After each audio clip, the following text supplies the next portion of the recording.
Hello everyone, I am Piyush Kotak.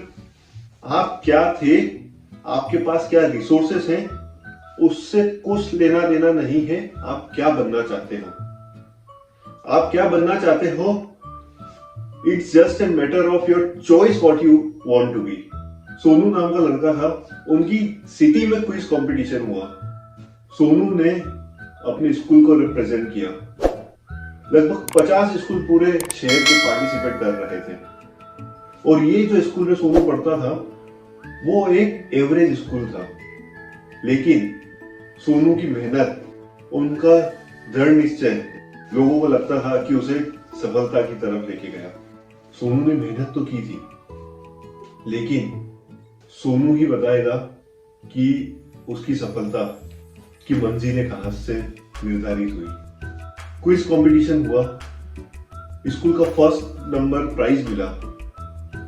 यह बहुत ही हर्ष उल्लास का समय था पूरे स्कूल के लिए और प्रिंसिपल के लिए भी, क्योंकि उनके लिए इस तरह का प्राइज मिलना सिटी में बहुत ही प्राउड मोमेंट था। जब ये प्राइज मिला तो उसके अगले दिन उसका सेलिब्रेशन हुआ। सोनू को स्टेज पे बुलाया कि आप एक स्पीच दो कि किस तरह से आपने ये जीत प्राप्त की। सोनू जब स्टेज पे आया तो वो अपने प्रिंसिपल को देख रहा था, बच्चों को देख रहा था, टीचर्स को देख रहा था, पर सबसे ज्यादा समय उसकी नजर जहाँ पे थी वो थे उसके एक टीचर जिनका नाम था अन्ना। जो वो अन्ना सर थे वो मैथमेटिक्स के टीचर थे। 1 साल पहले ही उन्होंने स्कूल ज्वाइन किया था। उन टीचर को इतने ज्यादा कोई जानते भी नहीं थे और ना ही वो इतने प्रोमिनेंट थे। लेकिन जब सोनू ने स्पीच चालू करी, सोनू ने बोला 1 साल पहले जब इस कंपटीशन में उसने पार्टिसिपेट किया था और वो हार गए थे तो वो बहुत उदास था। वो सोच रहा था कि मेरे कारण स्कूल का नाम खराब हो, और इस उदासी के कारण वो 2 दिन तक स्कूल भी नहीं आया कि सब बच्चे उसे क्या नजर से देखेंगे। लेकिन 2 दिन के बाद जब वो स्कूल में आया, वो अन्ना सर का लेक्चर अटेंड कर रहा था। लेक्चर अटेंड करने के बाद अन्ना सर ने जब उसके चेहरे की निराशा देखी तब बोले कि मैं समझ सकता हूं कि तुम क्या सोच रहे हो, लेकिन you are just a day away from your greatness. उन्होंने समझाया कि हर एक सक्सेस के पीछे फेलियर होती है, but it doesn't mean कि you have to give up because you are just a day away from being successful। और उन्होंने बोला कि जितना तुमने ट्राई किया है ना, उतना बाकी लोगों ने तो किया ही नहीं है, तो you are far away from them। और उन्होंने उसका उत्साह बढ़ाया और उसे बोला कि तुम और अच्छा ट्राई करो और तुम कर सकते हो। और अन्ना सर की जो पढ़ाने की टेक्निक थी, 40 मिनट का लेक्चर होता था, 30 मिनट वो सब्जेक्ट पे देते थे और 10 मिनट हर एक जने की कुछ प्रॉब्लम्स होती है या तो फिर जीवन जरूरत की जो चीजें होती है उस पर डिस्कशन करते थे।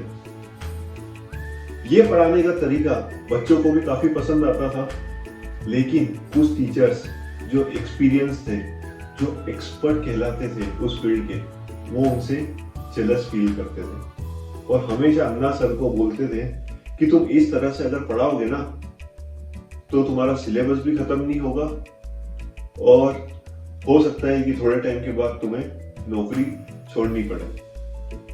अन्ना सर को अपने पढ़ाने का तरीका अच्छा लगता था। उन्होंने सब लोगों की बातों को छोड़कर अपने काम पर सिर्फ फोकस किया। आप भी जब सक्सेसफुल होंगे, लोग हो सकता है कि आपके काम करने के तरीके को क्रिटिसाइज करें, लेकिन अगर आपको भरोसा है आपके काम पर तो आपको उसी तरह से दृढ़ निश्चय से खुले मन से करते रहना चाहिए।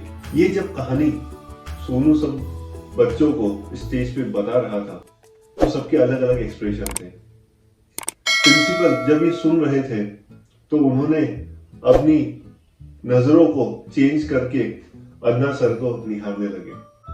और सोनू ने बोला मेरी ये सक्सेस का जो राज है उसका क्रेडिट अन्ना सर को ही जाता है, क्योंकि हो सकता था उस समय मैं गिव अप कर चुका होता, लेकिन वो सर ही थे जिन्होंने मुझे उस समय पर मोटिवेट किया, इंस्पायर किया।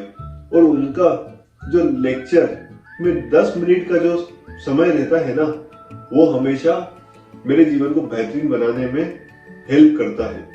और इसी के साथ सोनू थैंक यू बोलना चाहता था प्रिंसिपल को, बच्चों को और स्पेशली अन्ना सर को। और इसके साथ वो अपने स्पीच को खत्म करते हुए चला गया।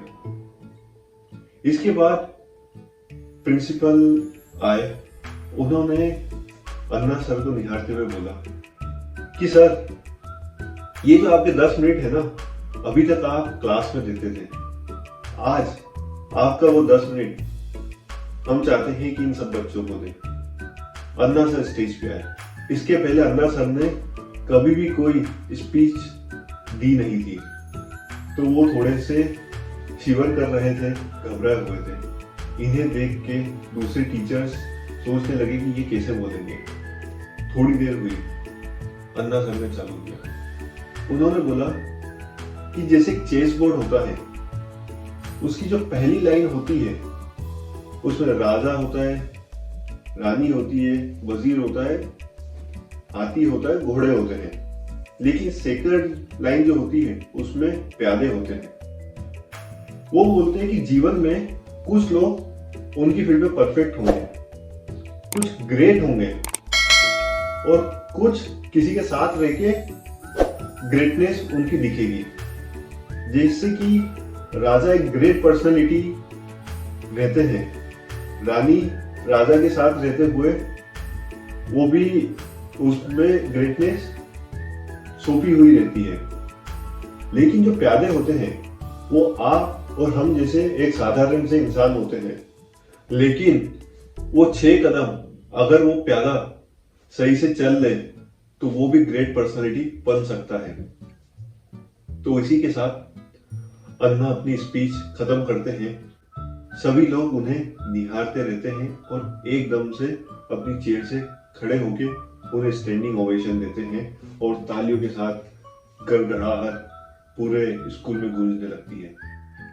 ये स्पीच खत्म होने के बाद प्रिंसिपल वापस से अपना माइक लेते हैं और उन्हें भी कुछ चीजें समझ में आती है और वो बोलते हैं कुछ लोग एक्सपर्ट होते हैं अपनी फील्ड में, तो जरूरी नहीं है कि वो एक रिवॉल्यूशनरी चेंज लाए। रिवॉल्यूशनरी चेंज तो हो सकता है जो वो सिस्टम की पेरीफेरी में हो लोग, क्योंकि एक्सपर्ट्स लोगों के लिए कुछ ही सॉल्यूशन होते हैं। लेकिन जो एक्सपर्ट नहीं होता है और जो नया होता है उस फील्ड में, तो वो कुछ नए तरीके से काम करने की सोचता है। उसके लिए बहुत सारे सॉल्यूशंस होते हैं। तो हमेशा कुछ रिवॉल्यूशनरी चेंज लाना है तो हमें भी अपनी सोच को एक नया नजरिया देना पड़ेगा, क्योंकि एक्सपर्ट के लिए कुछ ही तरीके होते हैं काम करने के, लेकिन एक नई सोच से बहुत सारे दरवाजे खुल जाते हैं काम करने के। तो हर एक जन को कोई भी काम कर रहे हो तो उसके बहुत सारे दरवाजे अगर खोलने हैं तो उसको एक अलग ही नजरिया देना पड़ेगा। तो इसी के साथ आप भी एक रिवॉल्यूशनरी चेंज ला सकते हो। Thank you so much, stay connected.